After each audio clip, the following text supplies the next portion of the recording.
ఈ పరిశుద్ధ కాలంలోకి స్థితులు స్తోత్రులయ్యా. గడిచిపోయిన వారం అంతేగా క్షేమంగా కాపాడి జీవించి సంరక్షించిన విధానాన్ని బట్టి స్తోత్రం ప్రభావ. మా జీవితంలో మరి నేను మరొక తండ్రి స్త్రీల మీటింగ్ తండ్రి చేర్చి మీ ఘనమైన నామను స్థుతించుకునే భాగ్యం మాకందరికీ దయచేసినందుకు స్తోత్రం నాయన.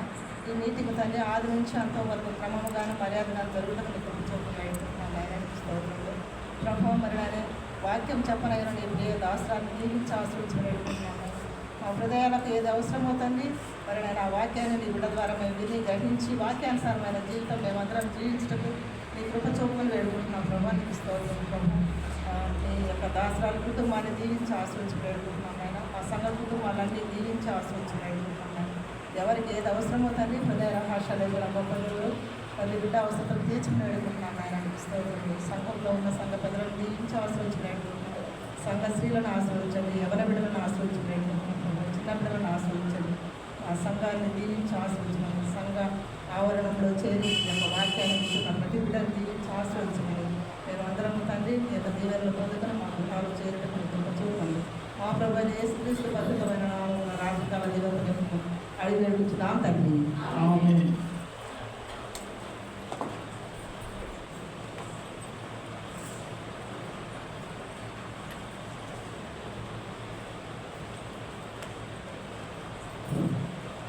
చదువుకున్న పాఠ్యభాగము యెషయా గ్రంథము 41వ అధ్యాయము 10వ వచనం కదండి. 9, 10 వచనాలు కలిసి ఉన్నాయి.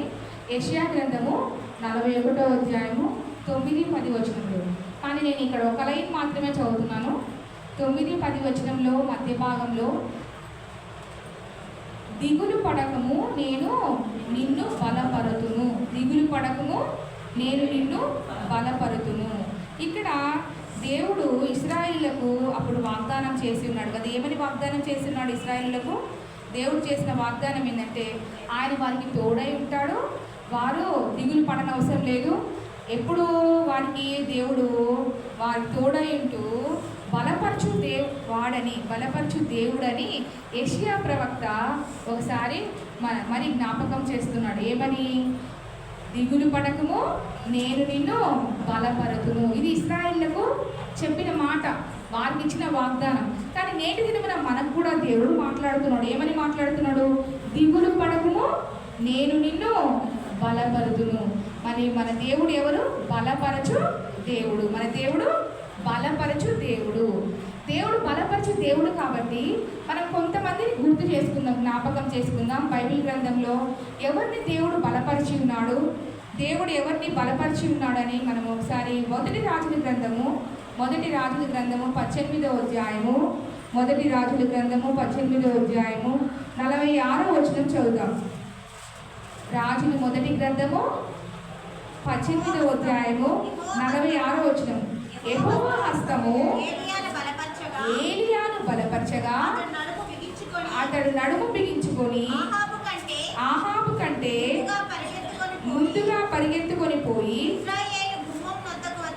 ఇజ్రాయేలు గుమ్మము నొద్దకు వచ్చెను. ఇక్కడ ఎవరిని బలపరుస్తున్నాడు దేవుడు? ఎవరిని బలపరిచాడు? ఏలియాను బలపరిచాడు కదా. ఏలియాను బలపరిచాడు. దేనికోసం బలపరిచాడు? దేవుని కొరకు పరిగెత్తడానికి దేవుడు ఏలియాను బలపరిచాడు. చూడు ఇంత మంచి మాట చెప్పాడు కదా. యెహోవా హస్తము ఏలియాను బలపరచగా అతడు ఏం చేశాడంట? నడుము బిగించుకొని అహాబు కంటే ముందుగా ఏం చేశాడు? పరిగెత్తుకొని పోయి ఇజ్రాయేలు గుమ్మము వద్దకు వచ్చాడు. దేవుని కొరకు పరిగెత్తడానికి దేవుడు ఎవరిని బలపరిచాడు? ఏలియాను బలపరిచాడు. మనము దేవుని భక్తులు ఎంత బాగా దేవుని చేత బలపరచబడి వాడబడ్డారో మనం చూద్దాం. రెండవదిగా ఎజ్రా గ్రంథము 6వ అధ్యాయము 22వ వచనం చదువుకుందాం. ఎజ్రా గ్రంథము 6వ అధ్యాయము 22వ వచనము. ఏలైనగా ఇశ్రాయేళ్ల దేవుని మందిరపు పని విషయమై వారి చేతులను బలపరచుటకు యెహోవా అష్షూరు రాజు హృదయము వారి వైపు త్రిప్పి వారిని సంతోషింప చేసెను. ఇక్కడ ఎవరిని బలపరిచారు? దేవుడు ఇశ్రాయేలీయులను బలపరిచాడు. ఇశ్రాయేలును దేవుడు బలపరిచాడు. చూడండి, ఏలైనగా ఇశ్రాయేలు దేవుని మందిరపు పని విషయమై వారి చేతులను, ఎవరి చేతులను? ఇశ్రాయేలుల చేతులను బలపరచుటకు యెహోవా అష్షూరు రాజు హృదయంను వారి వైపు త్రిప్పి వారిని సంతోషింపజేశాను. ఎవరిని సంతోషింపజేశాడు? ఇశ్రాయేలులను సంతోషింపజేశాడు. వారి చేతులు దేనికోసం పని చేయాలంట? దేవుని పని చేయడానికి. దేవుని పని ఏంటి ఇక్కడ? దేవుని మందిరము కట్టబడాలి. దేవుని మందిరం కట్టబడాలి కాబట్టి ఆ మందిరపు పని విషయమై వారి చేతులను బలపరిచాడు. ఎవరి చేతులను? ఇశ్రాయేలుల చేతులను దేవుడు బలపరిచాడు. మొట్టమొదటిగా మనం చూసాము, ఎవరిని బలపరిచాడు? ఏలియాని బలపరిచాడు. ఎందుకోసం బలపరిచాడు?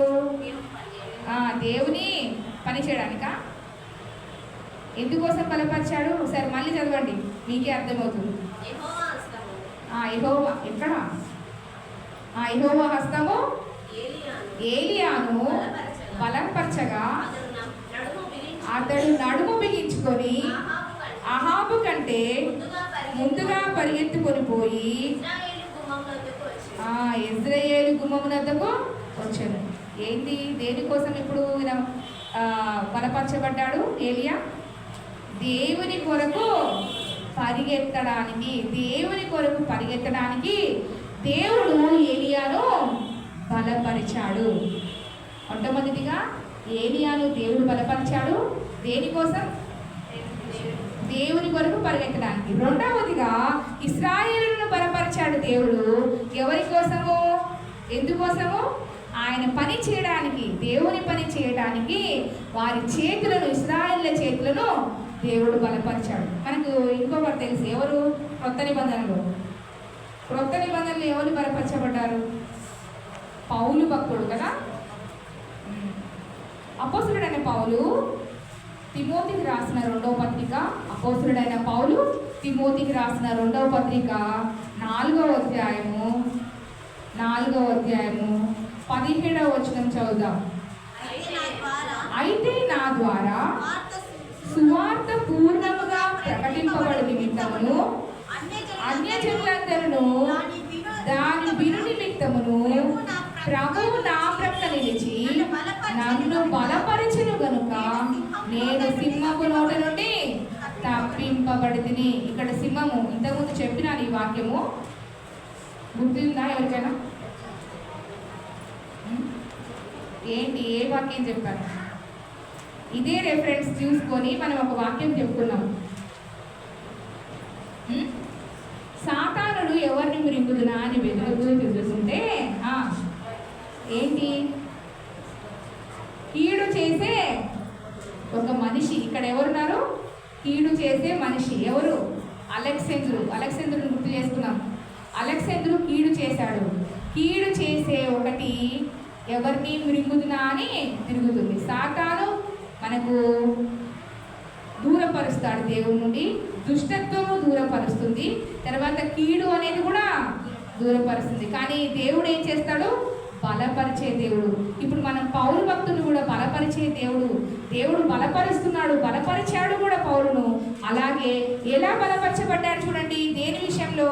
నా ద్వారా సువార్త పూర్ణముగా ప్రకటింపబడి నిమిత్తమును. చెప్పండి ఏంటి? సువార్త పూర్ణముగా ప్రకటింపబడి నిమిత్తమును, తర్వాత ప్రభువు అన్యజనులందరూ దాని విను నిమిత్తమును ప్రభువు నా ప్రక్క నిలిచి నన్ను ఏం చేశాడు? బలపరిచాడు. సువార్త ప్రకటన దేనికోసం చేస్తారండి? సువార్త ప్రకటన దేనికోసం చేస్తాము? దేవుడు, నేను ఇంతకుముందు కూడా చెప్పిన, లాస్ట్ వీక్ చెప్పినట్టున్నా, ప్రతి ఒక్కరిని దేవుడు అడుగుతాడు. ఏమని అడుగుతాడు? ఎంతమందిని నీవు రక్షించావు? ఎవరి కోసము? దేవుని రాజ్యం కోసం, పరలోక రాజ్యం కోసము ఎంతమంది ఆత్మలను తీసుకొని వచ్చావు అని దేవుడు అడుగుతాడని చెప్పాను. సో ఇప్పుడు కూడా సువార్త ప్రకటన పౌలు బలపరచబడ్డాడు అంటే దేనికోసం? దేవుని రాజ్యం కోసం. ఏమిటి కోసము? దేవుని రాజ్యం కోసము దేవుడు పౌలు భక్తులను బలపరిచాడు.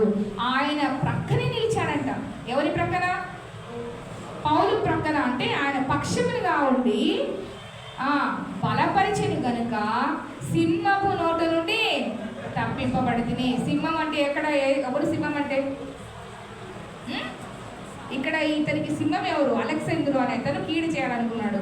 అదే ఒక సింహం అనమాట, సాతాను అనే సింహము. పౌలు భక్తుడు కూడా బలపరచబడ్డాడు. దేవుడు బలపరిస్తే సమస్తము చేయగలనన్నాడు కదా. ఏమనుంది? నన్ను బలపరచువాని ఎందు నేను సమస్తమును చేయగలను. మనం అందరం అనుకోవాలి, దేవాను నన్ను బలపరచు, నేను సమస్తము చేయగలను. పౌలు భక్తుడు అన్నట్టుగా నన్ను బలపరచు దేవా. నువ్వు ఏలియాను బలపరిచావు. ఏలియాను ఎందుకు బలపరిచావు? నీ కొరకు పరిగెత్తడానికి బలపరిచావు కదా. అలాగే ఇశ్రాయేలు ప్రజలను కూడా బలపరిచావు.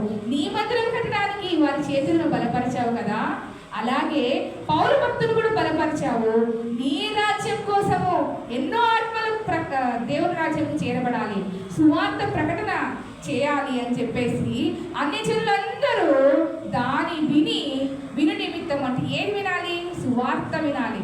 అది విని తర్వాత దేవుడు ఆయన ప్రక్కనే నిలిచి బలపరచెను గనుక ఎవరు ఏమి కీడు చేసినా, సింహం వచ్చి మృంగి వేసినా, సాతాను వచ్చి తిరిగినా, పట్టుకున్నా కూడా విడవకుండా దేవుడు బలపరిచాడు. కాబట్టి పౌలు భక్తుడు దేవుని రాజ్యం కోసము బలపరచబడ్డాడు. ఎంత మంచిగా దేవుడు వారిని బలపరిచాడు. మనం ముగ్గురు చూసాం. ఎవరండి? మొట్టమొదటిగా ఏలియాను దేవుడు బలపరిచాడు. దేనికోసం బలపరిచాడు?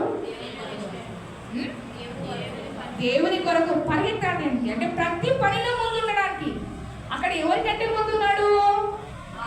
అహాబు కంటే ముందే ఉన్నాడు. అహాబు కంటే పరిగెత్తుకొని పోయి ముందున్నాడు. ఎంతమంది పరిగెత్తగలము? నేనైతే ఈ వయసులో పరిగెత్తుతానే లేదో అని ఆలోచిస్తుంటాను. కానీ పరిగెత్తడానికి ట్రై ఒకటి చేస్తాను. ఎందుకు? ట్రై చేయాలి కదా, కంపల్సరీగా పరిగెత్తాలి, జీవితంలో పరిగెత్తాలి, ఏదో సాధించాలి అని చెప్పేసి పరిగెత్తాము. ఇక్కడ మంచి మాట చెప్పాడు తిమోతికి రాసిన పత్రికలోనే, 2వ పత్రికలోనే 7వ వచనంలో ఏమనింది? మంచి పోరాటము పోరాడి తిని, నా పరుగు కడముట్టించి తిని, విశ్వాసము కాపాడుకొంటిని. చూడండి, ఏంటి కడముట్టించాడు? పరుగు. ప్రతి ఒక్కరము పరుగు పందెంలో ఉన్నాం. ఇప్పుడు కూడా మనం పరుగు పందెంలోనే ఉన్నాం. ఏ పరుగు పందెంలో ఉన్నాము? జీవన శైలిలో మనము జీవితంలో ఇంట్లో ప్రతి పని చేసుకోవాలి. పొద్దున్న లేచినప్పటి నుంచి ఆ పని చేయాలి, ఈ పని చేయాలి, ఇది చేయాలి, అది చేయాలి, వంట చేయాలి. ప్రతి ఒక్కటి పని చేయడానికి పరిగెత్తుతూనే ఉన్నాం జీవితంలో. మరి మనం దేనికోసం పరిగెత్తాలి? ఏలియా భక్తుడైతే దేవుని కొరకు పరిగెత్తాడు కదా. పౌలు భక్తుడు నా పరుగు కడముట్టించి తిని, నా విశ్వాసమును కాపాడుకొంటిని. ఇక మీదట ఏముంచబడింది? నీతి కిరీటము ఉంచబడి ఉన్నదంట. ఆయన కోసము నీతి కిరీటం. మరి మనకు కూడా ఏం కావాలి? నీతి కిరీటం కావాలి, జీవ కిరీటం కావాలి కదా. జీవ కిరీటం ఎంతమందికి కావాలని? ఎన్నో కిరీటాలు ఉన్నాయి కదా మన బైబిల్ గ్రంథంలో. జీవ కిరీటం ఎప్పుడు వస్తా అన్నారు? చెప్పాలి. ఎక్కడుందో రెఫరెన్స్ కూడా చెప్పాలి. ప్రకటన గ్రంథం 2వ అధ్యాయం 10వ వచనంలో ఏం రాయబడి ఉంది? మరణం వరకు నమ్మకంగా ఉండుము, నేను నీకు జీవ కిరీటము ఇస్తాను. ఇక్కడెక్కడ ఉందా? మరణం వరకు నమ్మకంగా ఉండుము, నేను నీకు జీవ కిరీటం ఇచ్చేదను అన్నాడు. మరణం వరకు, జీవితంలో చచ్చిపోయేంత వరకు దేవునికి నమ్మకంగా ఉంటే దేని విషయంలో నమ్మకంగా ఉండాలి? దేవుని కోసం పాటుపడాలి, దేవుని కోసం పరిగెత్తాలి, దేవుని కోసం పోరాడాలి. మంచి పోరాటం పోరాడితిని అన్నాడు కదా పౌలు భక్తుడు. అలాగే మన జీవితంలో కూడా పరుగు పందెంలో ఓటమైనది ఉండకుండా మంచి పోరాటం పోరాడాలి. మన జీవితంలో నేను నిన్న కూడా ఒకసారి రెఫర్ చేశాను. ఆత్మ శరీర పోరాటాలు ఉంటాయి. 2 పోరాటాలు ఉంటాయి మన జీవితంలో. శరీరంతో పోరాడాలి. శరీరంతో పోరాడిన భక్తులు ఎవరు? మనకు బాగా గుర్తొచ్చే వాళ్ళు ఎవరు? శరీరంతో పోరాడిన భక్తుల్లో బాగా గుర్తొచ్చే వాళ్ళు ఎవరు? యోగు భక్తుడు కదా. యోగు ఎంత భయంకరంగా పోరాడాడు, శరీరంతో పోరాడాడు. ఎంత భయంకరంగా అంటే మనం చూస్తే ఆ యోగు గ్రంథము, ఆ గ్రంథం అంతా చదివినప్పుడంతా ఎంతో హీన స్థితి ఆయనకి. ఒళ్ళంతా ఏమొచ్చినాయి? గురుకులు వచ్చినాయి. ఆ గురుకులు వచ్చి ఊరికే ఉన్నాయా? లేదు. భయంకరమైన జిల, భయంకరమైన ఏం చేస్తున్నాడు ఆయన? బూడిదలో కొల్లాడుతున్నాడు, తర్వాత పెంకులు తీసుకొని గోక్కుంటున్నాడు. భయంకరమైన శ్రమ ఆయనకు వచ్చింది. అది పోవట్లేదు. పుట్టి రోగం ఒకటే వచ్చింది ఆయనకి. ఇంకా ఎంత నష్టము! భార్య దూషించేస్తుంది, స్నేహితులు కూడా ఎన్ని మాటలు అంటున్నారు. ఏంటయ్యా నీవు దేవుడు అని ఎన్ని మాటలు అన్నారు. ఇంట్లో ఉన్నటువంటి పిల్లలు చనిపోయాడు, ఆయనకున్న ఆస్తినంతా కోల్పోయాడు. ఎంత ఘోరమైన శ్రమ! అది ఓన్లీ శరీర పోరాటము, ఆయనకు శరీరంతో పోరాటం. కానీ పౌలు భక్తుడు ఆత్మతో పోరాడాడు. మన యేసు ప్రభు కూడా ఆత్మతో పోరాడాడు. మీకు గుర్తుందా? ఎక్కడ ఉంది అది? లూకాసు వార్త చెప్పాలా? తొందరగా చెప్పాలా? మీరు అందరికీ శిల్వ ధ్యానాలు చేస్తూ ఉంటారు కదా. ఏమిట్లో దేనికోసం పోరాడాడు దేవుడు? తండ్రి ఈ కింద నా నుండి తొలగించు. ఎక్కడ ఉందండి? నీ చిత్తమైతే ఈ గిన్నె నా నుండి తొలగించమని ఏ అధ్యాయంలో ఉంది? చెప్పాలా? త్వరగా ఫాస్ట్గా చెప్పాలి.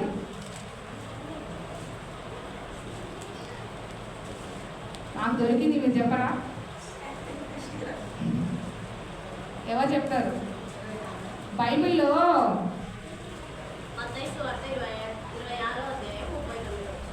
లూకాసు వార్తలో లేదా? మత్తయి సువార్త 26వ అధ్యాయంలో ఏముంది? చదువు ఒకసారి.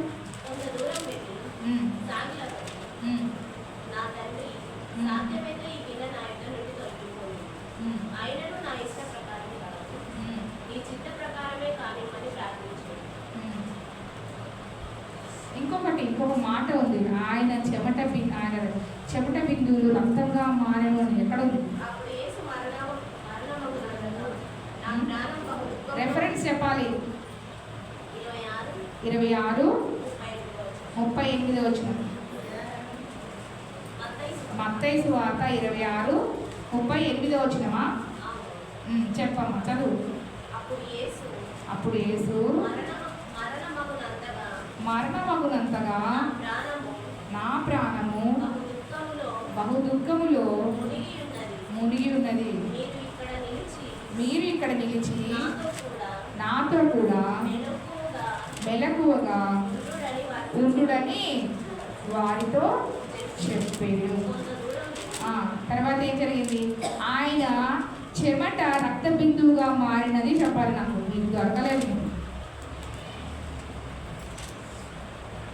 యేసు ప్రభు సిలువ వేయబడక ముందు గెత్సెమనే తోటలో వెళ్ళి ఆయన ప్రార్థన చేస్తాడు. ప్రార్థన చేస్తే వెంటనే ఆయన ఆయన చెమట రక్త బిందువుగా మారిపోయింది. ఎంత భయంకరమైన స్థితి అది! ఎక్కడుందండి? 17వ అధ్యాయము, యోహాను సువార్త 17వ అధ్యాయము. ఇక్కడ కూడా తండ్రిని అడుగుతూనే ఉన్నాడు. ఆదరణకర్త వస్తుంది అవన్నీ చెప్పాడు కదా, ప్రార్థన చేశాడు. శిష్యులకు కూడా చెప్పాడు, నేను వెళ్ళి ఎక్కడికి వెళ్తా అన్నాడు? కొండపైకి వెళ్తానన్నాడు. ఎక్కడికి వెళ్తానన్నాడు? గెత్సెమనే తోటకు వెళ్ళి ఏం చేస్తా అన్నాడు? ప్రార్థన చేస్తా అంటే వాళ్ళు ఏం చేసినారు? నిద్రపోతున్నారు. అది దొరికిందా మీకు? ఆ రెఫరెన్స్ దొరికిందా? ఏంటండి మీరందరూ ఇట్లా చెప్తున్నారు? అసలు ఆగట్లేదు, ఎక్కడ కానీ దొరకట్లేదు మీకు. ఆయన పడినటువంటి శ్రమ, ఆయన ఎంత వేదన పడ్డాడో ఆ విషయము, ఆయన చెమట నేల మీద పడంగానే అది రక్త బిందువుగా మారింది. అప్పుడే మళ్ళీ అప్పటి నుంచి లూకాసు వార్త తెచ్చిపెట్టాను, చెప్పకుంటున్నారు ఎవరు. లూకాసు వార్త 45 చదవాలి. ఇప్పుడు చదవాలి. ఆయన ప్రార్థన చాలించి లేచి తన శిష్యుల యొద్దకు వచ్చి, ఓకే, మీరెందుకు నిద్రించుచున్నారు?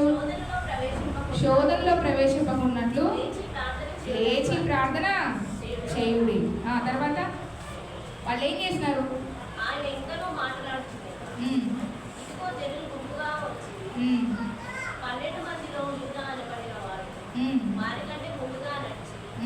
యేసును ముద్దు పెట్టుకున్నప్పుడు ఉమ్, ఆయన వద్దకు రాగా ఉమ్, యేసు ఉమ్, యూదా నీవు ముద్దు పెట్టుకొని ఉమ్, మనుష్య కుమారుని అప్పగించుకున్నావా అని వారితో అనగా ఉమ్, ఆయన చుట్టూ ఉన్నవారు ఉమ్, జరగబోవు దానిని చూచి ఉమ్, ప్రభువా ఉమ్, కత్తితో నరుగుమా అని ఆయన అడిగారు. ఉమ్, అంతలో వారిలో ఉమ్. ఒకడు ప్రధాన యాజకుడి దాసుని కొట్టి ఓకే. వాని కుడి చెవి తెగ నరిగాడు. ఉమ్. అయితే యేసు ఒక విషయం అమ్మా, మత్తయి వార్త 26వ అధ్యాయంలో ఇందాక చదివావు కదా, ఏం చదివావు? 36వ వచనం నుంచి చదువుకుంటాం. గెత్సెమనే తోటలో దేవుడు చింతాక్రాంతులవుతూ వెళ్ళాడు, అంత చూస్తున్నాం. సాగిలపడి తండ్రి సాధ్యమైతే గిన్నె తీసివేయమని చెప్పాము. తర్వాత నెక్స్ట్ 40వ వచనంలో ఆయన మరలా శిష్యుల ఎద్దకు వచ్చాడు. నిద్రింట చూడి ఒక గడియ నాతో కూడా ఉండలేరా అన్నాడు. తర్వాత ఆత్మ సిద్ధమే కానీ శరీరము సిద్ధంగా లేదన్నాడు. తర్వాత మళ్ళీ నిద్రిస్తున్నప్పుడు మరీ బాధపడ్డాడు దేవుడు. బాధపడి తర్వాత ఏం చేశాడు? ఈ గిన్నె నా నుండి ఎంతగా ప్రార్థించాడంటే అంత పోరాడాడు అనమాట. ఆత్మతో పోరాడి లాస్ట్కి తండ్రి చిత్తమే జరిగేటట్లు చేశాడు. ఎంత వేదన పడ్డాడు కదా. ఆయన వేదన పడిన దాంట్లో మనము కొంతైనా వేదన పడుతున్నామా? యోబు శరీరంతో పోరాడాడు, తర్వాత దేవుడు ఆత్మతో పోరాడాడు. ఇంకా ఎవరు పోరాడారు ఆత్మతో? ఇంకా ఆత్మలో ఎవరు పోరాడాడు? మన పౌలు భక్తుడు కూడా ఆత్మలో పోరాడి ఏం చెప్పాడు? నా పరుగు పడగొట్టించితిని, విశ్వాసము కాపాడుకొట్టిని. ఇక మీదట ఏముందంటే ఆయన కోసము నా కొరకు నీతి కిరీటము ఉంచబడి ఉన్నది. ఎంత మంచిగా చెప్పాడు కదా దేవుడు. ఆయనను బలపరిచాడు కాబట్టి ఆ బలపరిచిన విధానాన్ని బట్టి పౌలు భక్తుడు ఏం చేశాడంటే తను పరుగు పందెంలో ఓడిపోకుండా గెలిచాడు. మనం కూడా అంతే. ఏం చేయాలి? ఎప్పటికైనా జీవితంలో మనము మన పరుగు పందెంలో ఓడిపోకుండా గెలవాలి. దేవుడు అందుకే మనల్ని బలపరుస్తాడు. ఎప్పటికీ జీవితంలో మనం ఓడిపోకూడదు. జీవితంలో మన పరుగు పందెంలో మనము శరీరంలో కానీ ఆత్మలో కానీ మనము ఏం చేయాలంట? పోరాడాలి తుదముట్టకు. తర్వాత ఇంకోటి చూద్దాము. లూకాసు వార్త 22వ అధ్యాయము 44వ వచనము. లూకాసు వార్త 22వ అధ్యాయము 44వ వచనం. ఆయన వేదన పడి మరింత ఆతురంగా ప్రార్థన చేయగా ఆయన చెమట నేలపడుచున్న గొప్ప రక్త బిందువుల వలె ఆయన ప్రార్థన చాలించి లేచి తన శిష్యుల ఎద్దకు వచ్చి వారు దుఃఖము చేత నిద్రించి చూసి మీరెందుకు నిద్రించుచున్నారు? శోధనలో ప్రవేశించుకున్నట్లు లేచి ప్రార్థన చేయడని వారితో చెప్పాను. 22వ అధ్యాయము 44వ వచనం గుర్తుపెట్టుకోండి. ఆయన వేదన పడ్డాడు. తర్వాత ఏమైంది? వేదన పడి మరింత ఆత్రంగా ప్రార్థన చేస్తే ఆయన చెమట ఏమైపోయిందంట? నేల పడుచున్న గొప్ప రక్త బిందువు. చూడండి, చెమటనే ఒక రక్త బిందువుగా మారిపోయింది. యేసు ప్రభు సిలువలో కార్చిన రక్తము వేరు, చెమట రక్త బిందువుగా మారడం వేరు. అంటే అంత పోరాడాడు, ఆత్మలోనే పోరాడాడు. దేవుడు ఆయనను బలపరిచాడు కాబట్టి ఆయన సిలువకు ఎక్కాడు.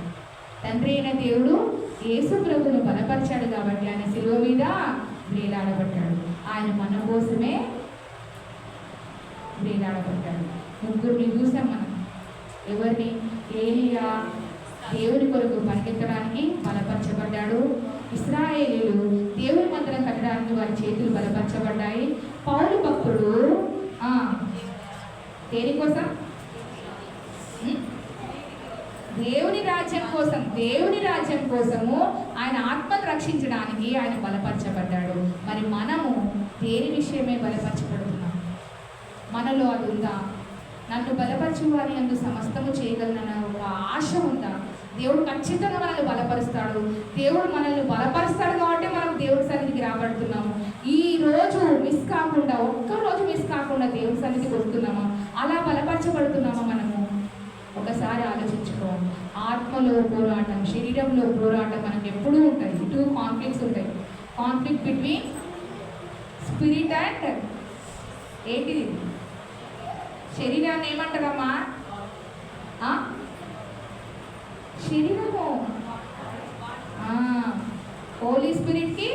బాడీకి ఎప్పుడు ఏముంటుంది?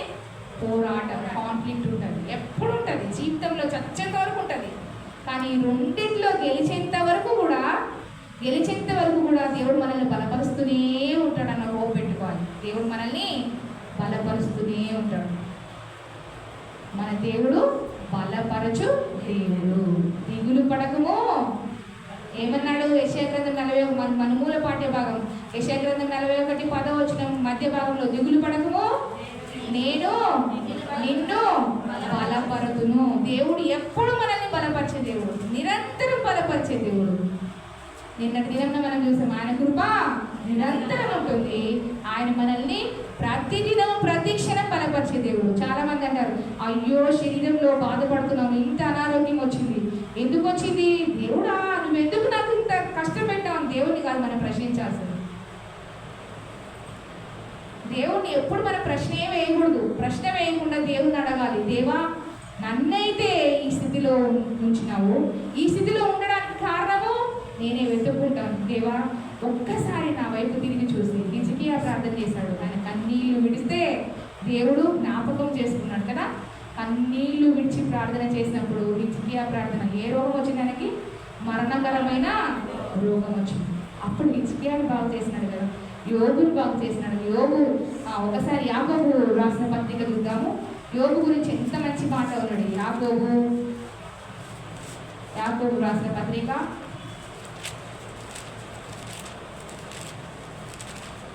4వ అధ్యాయము లాస్ట్ చివరి వచనం.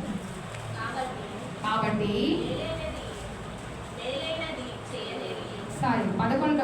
5వ అధ్యాయం 11వ వచనం. 10, 11 రోజు చదువు.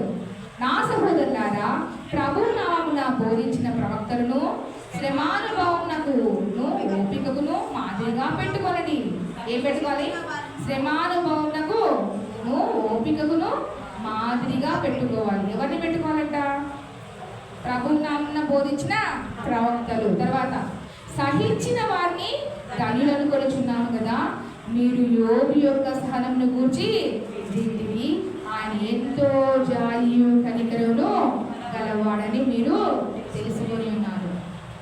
ఎవరు జాలి కనికరం గలవాడు? ఎందుకంత సహించగలిగినాడు? ఎంత మాట అన్నాడు తెలుసా? మొదటి యోబు గ్రంథము 1వ అధ్యాయంలోనే మనం చూస్తాం. ఏమన్నాడు ఆయన? యోబు గ్రంథం 1వ అధ్యాయం తీయండి, నేను చదివిస్తాను. ఎందుకంటే హాఫ్ ఉండకూడదు, అంత కంప్లీట్గా చదువుకొని నేర్చుకోవాలి. 1వ అధ్యాయము 21వ వచనము. నేను నా తల్లి గర్భంలో నుండి గంపెరినే వచ్చింది, యెహోవా ఇచ్చెను, యెహోవా తీసుకొని పోయెను, యెహోవా నామమునకు స్తుతి కలుగును గాక. మరి మనమందరం అందాం ఒకసారి, యెహోవా నామమునకు స్తుతి కలుగును గాక. ఎందుకు అనాలి? మనకి ఎన్నో శ్రమలు, ఎన్నో పోరాటాలు ఎన్నో ఉన్నాయి. మన సమస్యలన్నీ దేవుడు ముందర ఉంచి, అది యెహోవా ఇచ్చెను, యెహోవా తీసుకొని పోయెను, యెహోవా నామమునకు స్తుతి కలుగును గాక అని మనం ఎప్పుడు చెప్పాలి? స్తుతిస్తానే ఉంటే, ఎంత స్తుతిస్తా ఉండి మనం గంపలు నింపుతా ఉంటామో, ఎన్ని స్తుతులైతే మనం ఉంచుతామో దేవుని ముందర, దేవుడు అన్ని మేలు చేస్తాడంట. అన్ని మేలు పొందుకోవాలని మనకు ఉన్నప్పుడు మనల్ని బలపరిచిన దేవుణ్ణి మనం ఏం చేయాలి? పరిగెత్తాలి, ఆయన కోసం పరిగెత్తాలి. ఏలియా పరిగెత్తినట్ట పరిగెత్తాలి. పౌలు భక్తుడు, నా పరువు కడగొట్టించుకుని అన్నట్టుగా మన పరువు చివరి వరకు విశ్వాసముతో కాపాడుకోవాలి.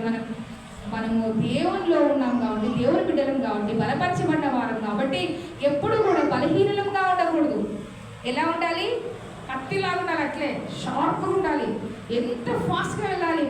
ప్రతి ఒక్క విషయంలో ముందు ఉండాలి. ఎప్పుడు వెనుకబడిపోయి ఇలా పడిపోయి, అయ్యో నాకు ఈరోజు ఇలా అయిపోయింది, అయ్యో నాకు ఈ సమస్య వచ్చింది, అయ్యో నా ఇంట్లో ఇలా జరిగింది అని ఎప్పుడు కృంగిపోకూడదు. కృంగిపోయే కొద్దీ సాతాను ఏం చేస్తాడు తెలుసా?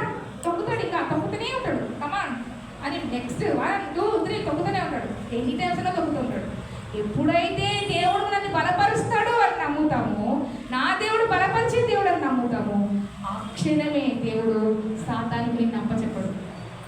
దేవుడు బలపరుస్తూనే ఉంటాడు. బలహీనంగా ఉన్నా కూడా దేవుడు ఏం చేస్తాడు? బలపరిచే దేవుడు, మనల్ని ఎప్పుడు బలపరిచేవాడు. ఇంత మంచి పాట పాడుకుంటాం కదా. ఏ పాట పాడుకుంటాము? యెహోవా నా బలమా, ఎంత బాగా పాడుకుంటాం. ఆయన పాటని ఎంత బాగా రాసుకున్నాడు కదా దావీదు భక్తుడు. ఆ పాట ఎవరు ఫస్ట్ రాశారు? యెహోవా నా బలమా అని ఎవరండి?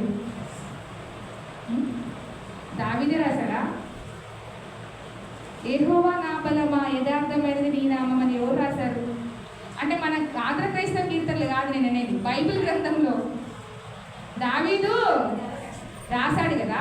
రాసి ఆయన కీర్తనలో రాశాడు. మనకి నేను మొదటగా ఎవరు రాశారంటే దావీదు రాసినాడని చెప్పాలా. తర్వాత ఎవరు రాశారంటే మన పాఠ్య పుస్తకంలో ఉండే ఆయన రాసినాడని చెప్పాలి, ఆయన పేరు చెప్పాలి. సో మొదటగా ఎవరు రాశారు? దావీదు భక్తుడు.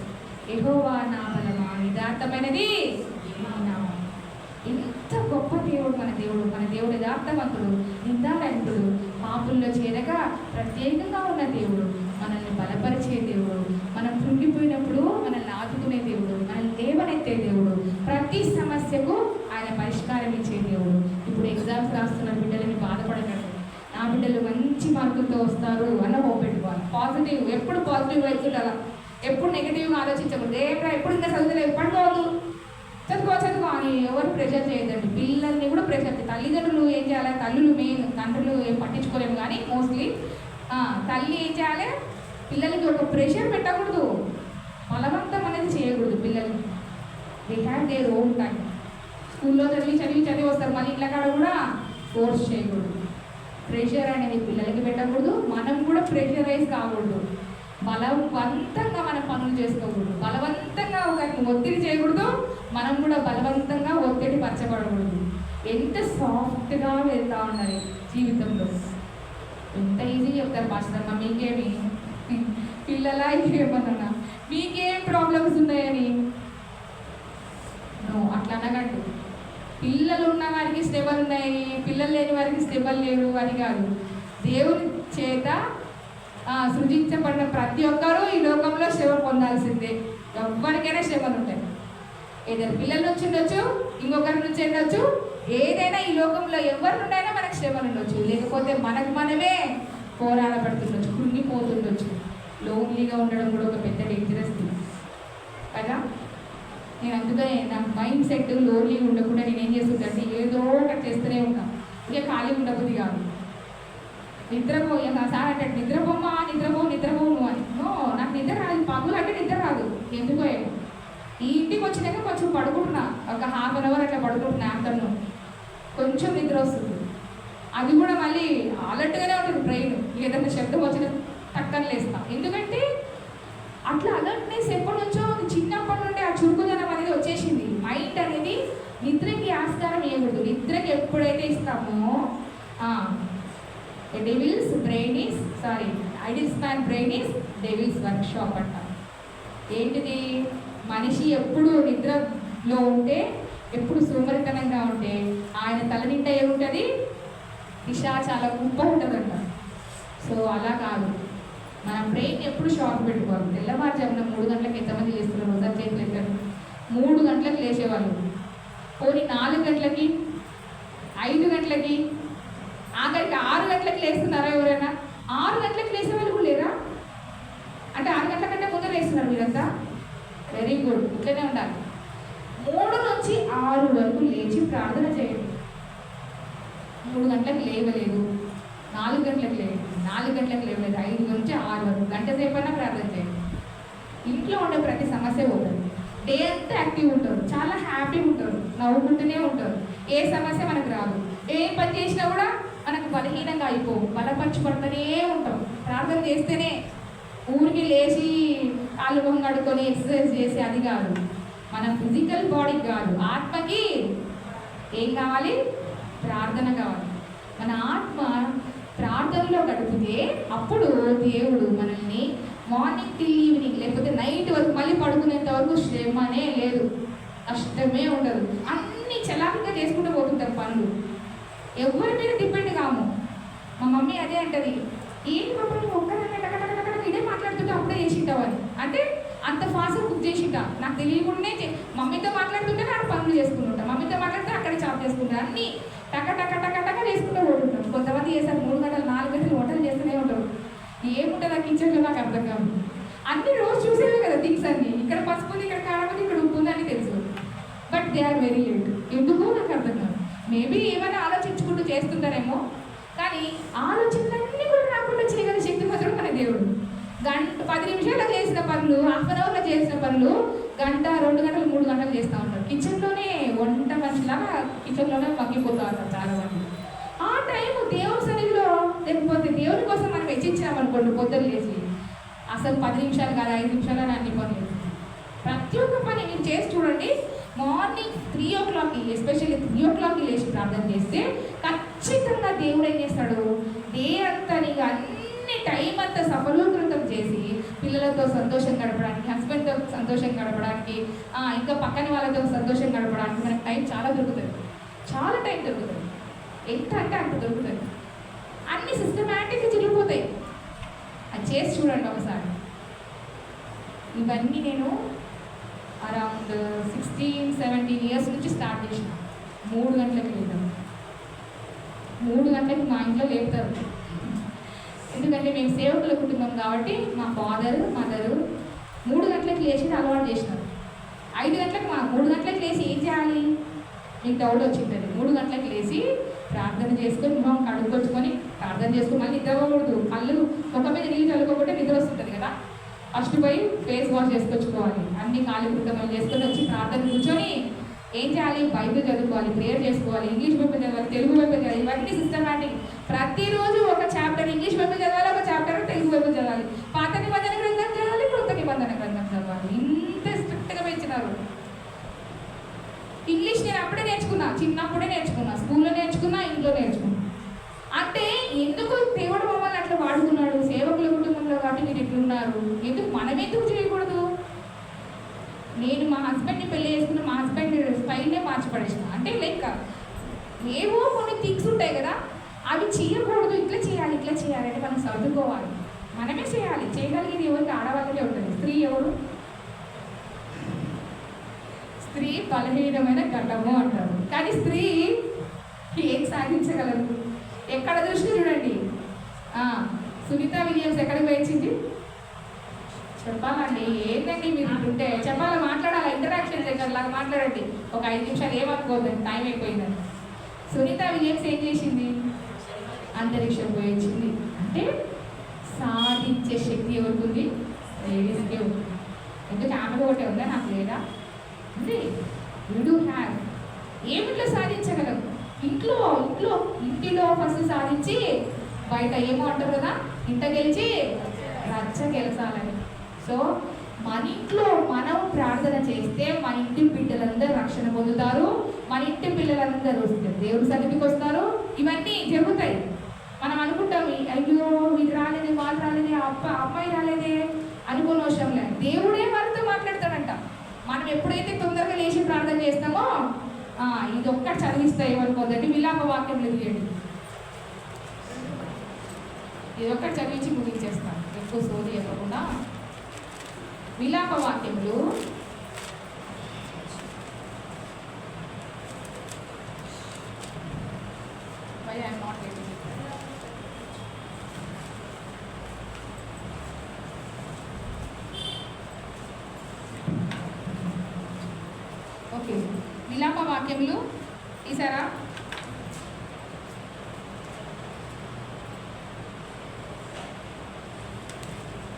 2వ అధ్యాయము ఏమి రాయబడి ఉంది అక్కడ? ఏం చేయాలంట?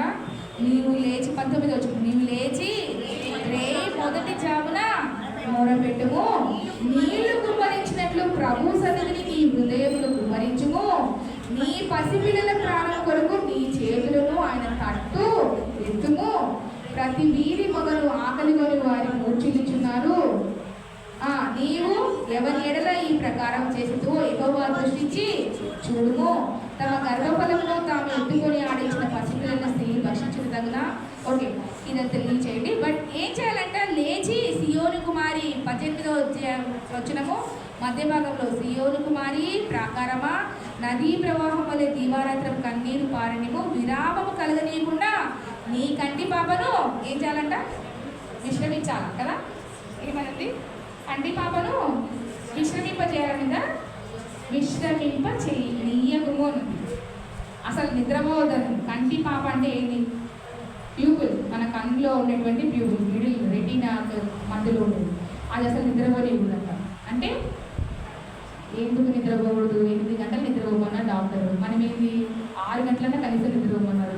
మనం ఎందుకు నిద్రపోకూడదు? బైబిల్లో ఎందుకు రాయబడింది? కంటి పాపను విశ్రమింపనీయము, విరామము కలగనీయము, కన్నీరు పారనిము. ఎప్పుడు? దీవారాత్రం అంట. మళ్ళీ తర్వాత లేచి మొదటి జామున మొరపెట్టుము, నీళ్లు కుమ్మరించినట్లు ప్రభు సన్నిధిని నీ హృదయంలో కుమ్మరించుము. ఎవరి కోసం ఇదల్లా చేయాలా? మన కోసమే, మన ఇంటి కోసమే, మన కుటుంబం కోసం చేయాలా. ఎప్పుడు? రేయి మొదటి జాము. ఇప్పుడు క్వశ్చన్ రావచ్చు, రేయి మొదటి జాము అంటే ఏదబ్బా? 6 గంటల నుంచి 9, 9 గంటల నుంచి 12, 12 గంటల నుంచి 3, 3 గంటల నుంచి 6 గంటల. రేయి మొదటి జాము. రేయి అంటే ఏంటిది? సాయంత్రం, రాత్రి కదా. మళ్ళీ రేయి మొదటి జాము అంటే ఈ సాయంత్రం 6 నుంచి 9 వరకు మొదటి జాము అంటే. ఇప్పుడు చెప్పాలా?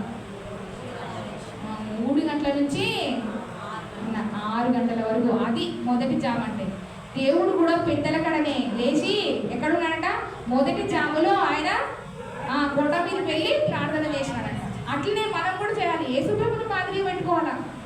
యేసుప్రభు, నువ్వు నీకు పెళ్లి లేదు, పేరెంటం లేదు, పిల్లలు లేదు, నీ జీవితం ఏంది? 33 సంవత్సరాలే నువ్వు ఈ లోకంలో ఉన్నావు. అది నువ్వు 30 ఏళ్ళ వరకు మీ ఇంట్లో ఉన్నావు, ఎక్కడ ఉన్నావు తెలీదు. 3.5 సంవత్సరంలే కదా నువ్వు. ఇది 3.5 సంవత్సరంలో నువ్వు చేసింది ఏంటయ్యా? కొండ మీదకి ఎక్కి ప్రసంగాలు చేసినావు, అందరినీ బాగు చేసినావు, రేయి మొదటి జాములో చేసి ప్రార్థన చేయమని మాకు చెబుతున్నావు. ఇది మనం క్వశ్చన్లు వేస్తాం దేవుడికి. ఎప్పుడు వేస్తాం తెలుసా? కష్టం వచ్చినప్పుడు వేస్తాం. ఏంటి ప్రభా, నేను ప్రొద్దున లేచి ప్రార్థన చేసినా కూడా నాకు ఫలితం లేదే అని ప్రార్థన చేస్తాం. దేవునికి అడుగుతాం. ఎప్పుడు కానీ దేవుని ప్రశ్నించకండి. జీవితంలో ఏమి జరిగినా కూడా మనం దేవుని ప్రశ్నించే వాళ్ళం కాదు. You are not there to question God. దేవుడిని ఎప్పుడు క్వశ్చన్ చేయకూడదు. దేవుడు మనల్ని సృష్టించుకున్నాడు కాబట్టి మనకి ఎప్పుడు మేలు చేసే దేవుడు కానీ కీడు చేసే దేవుడు కాదు. సో మనల్ని బలపరిచిన వాడిని ఎందుకు సమస్తము చేయగలను. మనల్ని బలపరుస్తున్నాడు కాబట్టి దేవుడు మనం సమస్తము చేయగలము అనే ఒక హోప్ పెట్టుకొని ఉండాలి. 3 దృష్టాంతములు 3 చూపించినాను. ఎవరు? ఏలియా దేవుని కొరకు పరిగెత్తాడు, ఆయన బలపరిచాడు కాబట్టి దేవుడు. రెండవది, ఇశ్రాయేళ్ల చేతులను దేవుడు బలపరిచాడు మందిరం కట్టబడడానికి. తర్వాత మూడవదిగా పౌలు భక్తులను దేవుడు బలపరిచాడు దేవుని రాజ్యం కోసము ఆత్మల్లో రక్షించడానికి. ఇలాగే మనం కూడా మన జీవితంలో మనం ఏ పోరాటం పోరాడుతున్నామో, దేవుని కోసం పరిగెత్తుతున్నామా లేదా అని ఒకసారి ఆలోచించుకోండి. నేను చెప్పిన విధంగా ఒక్కసారి ఆలోచించుకోండి. పొద్దున 3 గంటలకు లేయండి. మీరు చూడండి, ఇంకా తర్వాత చెప్తారు మీరే. 3 గంటలకు అలారం కొట్టినట్టే లేస్తుంది. నాకు అసలు అలారం పెట్టుకొని 3 గంటలకు అదే లేస్తుంది. బ్రెయిన్ అంటే అలవాటు అయిపోయింది కాబట్టి. సో 3 గంటలకు లేయండి. ఖచ్చితంగా దేవుడు మీ ప్రార్థన వింటాడు. మీ ఇంట్లో ఉండే ప్రతి సమస్య పోతుంది. ఆర్థిక సమస్య కూడా పోతుంది. ఏ సమస్య ఉన్నా పోతుంది. స్టూడెంట్స్ పొద్దున 3 గంటలకి లేచి చదువుకున్నారు అనుకోండి, జ్ఞాపక శక్తి ఎట్లుంటో తెలుసు, మర్చిపోరు అసలు. నిజం 5 to 6 ప్రశాంతంగా ఉంటుంది. మీరు ఒకసారి చూడండి, 4 గంటలకు కానీ 5 గంటలకు కానీ ఏ శబ్దం ఉండదు, ప్రశాంతంగా ఉంటుంది. చాలామంది రాత్రి లేట్ నైట్స్ చదువుతుంటారు, అది రాంగ్. పొద్దున కల్లా మర్చిపోతారు, నిద్రపోయి లేసినాక మర్చిపోతారు, అది రాంగ్. ఎప్పుడు చదవాలా? ఈవెన్ పిఎస్సి కోసం ప్రిపేర్ అయ్యేటప్పుడు కూడా ఎప్పుడు చదవాలా? పొద్దున్నే చదవాలి. తెల్లవారుజామున 6 రూపాయలు చదవండి. అన్ని ప్రశ్నలకి అన్ని ఆన్సర్లు చేయగలుగుతాం. ఎందుకు? అంత జ్ఞాపక శక్తి అప్పుడే ఉండేది, మెమరీ పవర్ అప్పుడే ఉంటుంది ఆ టైంలో. సో నేనేం చెప్తున్నానంటే, గురువినులైతే మన పనులు చేసుకోవడానికి దేవుడు మనల్ని బలపరచాలి. కాబట్టి బలహీనులుగా ఉంటే ఒకవేళ దేవుడు బలపరచాలని చెప్పేసి ప్రార్థన చేయాలి.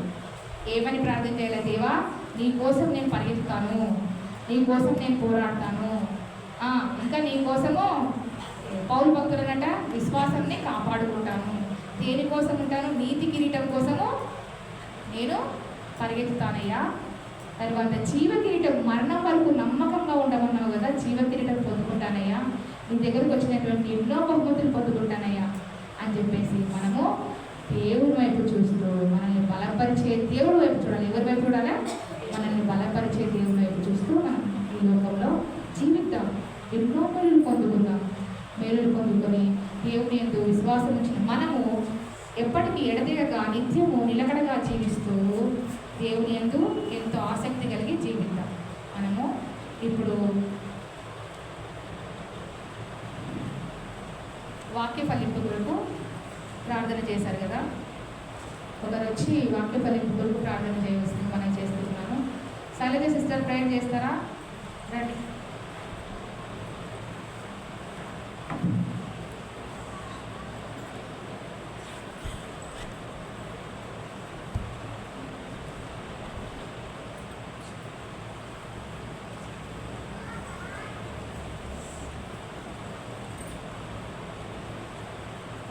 క్రైస్తవం హల్లెలూయా.